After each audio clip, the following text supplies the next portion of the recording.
بارزانی و بزوتنەوەی ڕزگاری خوازی کورد. نووسینی مەسعود بارزانی. بەرگی سێیەم بەشی یەکەم 1961 بۆ 1975 شۆڕشی ئەیلول 1961 بۆ 1975 پێشکەشە بە قارەمانانی شۆڕشی ئەیلول شەهیدانی ئازادی لە هەموو شوێنێک. خوا شایەتە مەڕکم لە شەڕ دەبێتەوە. شەڕ نالەبارترین شێوازی چارەسەری هەر کێشەیەکە، بەڵام بەعز ڕێگەیەکی تری بۆ نەهێشتینەوە. پێشنیازەکەشیان لەوە بەولاوە کە وازیان بۆ لە کەرکووک و ناوچەکانی تر بهێنین. هیچ واتایەکی تری نییە. ئەمەشیان مەحاڵە. ئەگەر لە نێوچەوانمان نووسرا بێ هەموو لە ناو بچین، با بەرەوپیری ئەم چارە نووسە بڕۆین. من ئەوەم لا ناخۆشە کورد بێن تف لە گۆڕەکەم بکەن و بڵێن بۆچی کەرکووکت فرۆشت.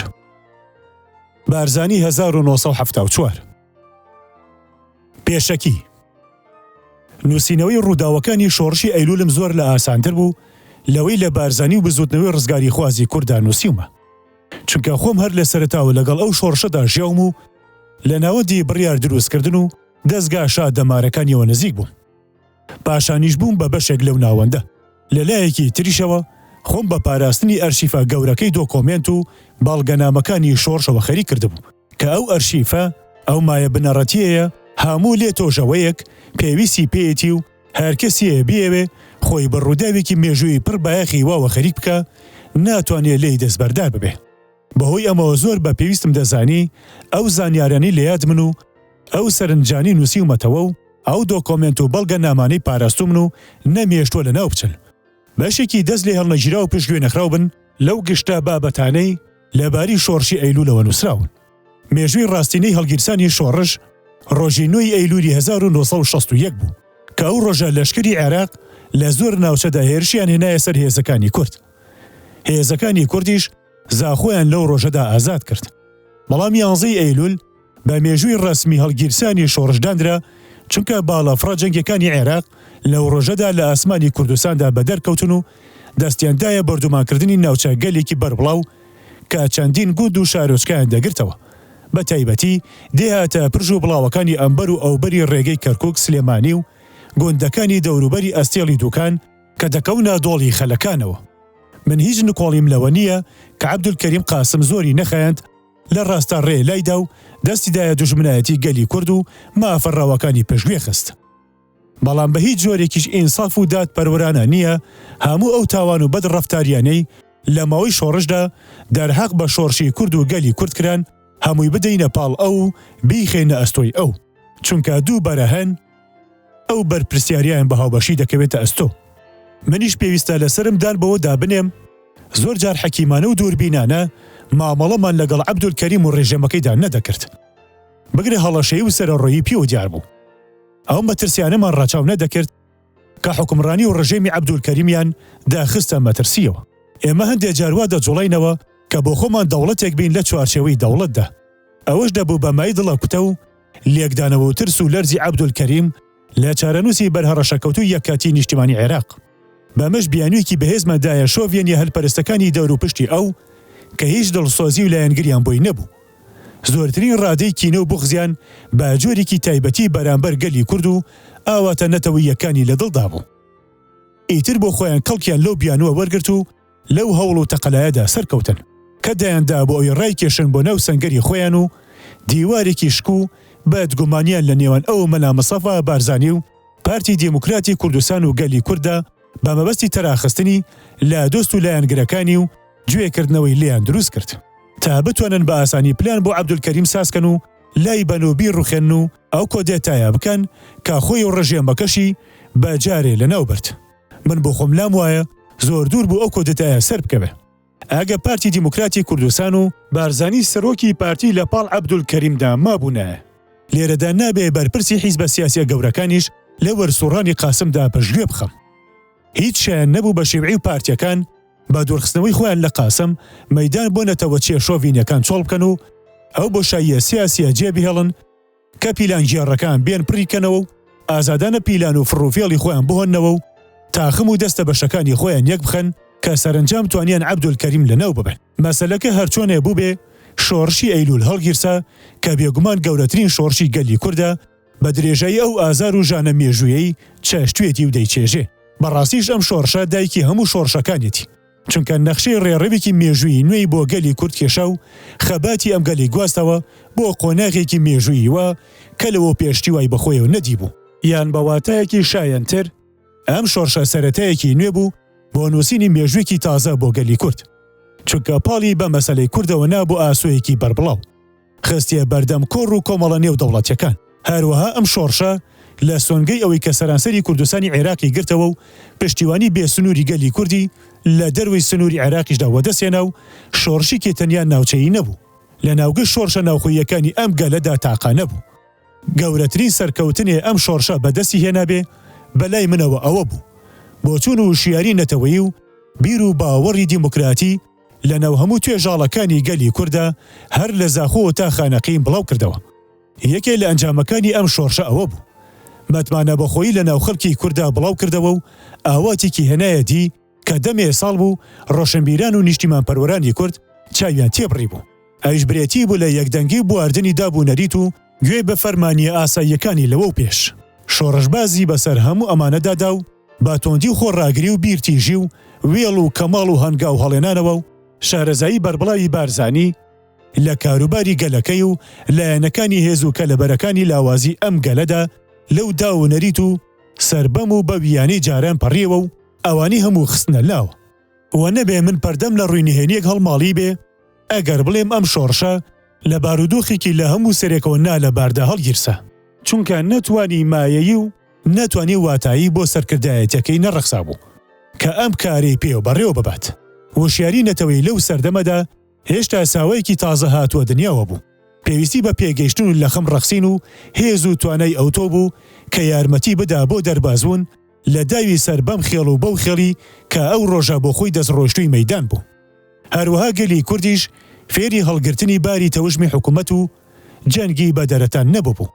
بەو هەموو سەختی ئازار و ژان و مەترسیەوە کە ئەم جەنگە هەیەی و بەو هەموو ئەرکوونەداری و قوربانیدانەوە کە بەسەر گەلیدا دەسەپێنێ.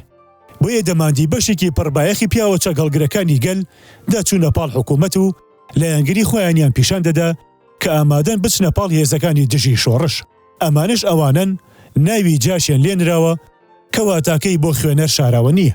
ناوەکە پێیانەوە نووساوە و بە هیچ کلۆجێ نەیان دەتوانی لێ ڕزگار ببن یا پاکانی لێ بکەن. حکوومەت لە سەرەتادا ئەمانەی وەک قەڵغانێکی پارێزگار لە پێشی هێزە سپایەکانی تری خۆیەوە دادەنا و هەمیشە دەماندین وەک پێش قەڕەوەڵ لە پێشی هێزە هێرش هاوەرەکانی سپاون. بایەخ و مەترسی ئەم جاشانە لەباری خۆی و پێکاتی ئەو سەردەمی سوپای عێراقەوە دیاری دەدا کە سوپایەکی لاوازی بەهێزی متمانە بەخۆ نەکردوو بوو. ناکۆکی و چەند بەرێ و حەز لێ نەکردن و سربەم لایەنی و بەو لایەنی لە ناوخۆیە دای ڕزاند بوو. کێشەی ئایدۆلۆجی و بیر و باوەڕی نێوان ئەفسەرەکانی و هارا و ئاژاوە و خۆشی لە یەکتر نەهاتنی نێوان سەرکردایەتیەکانیان کردبوونی بە چەند پارچەوە.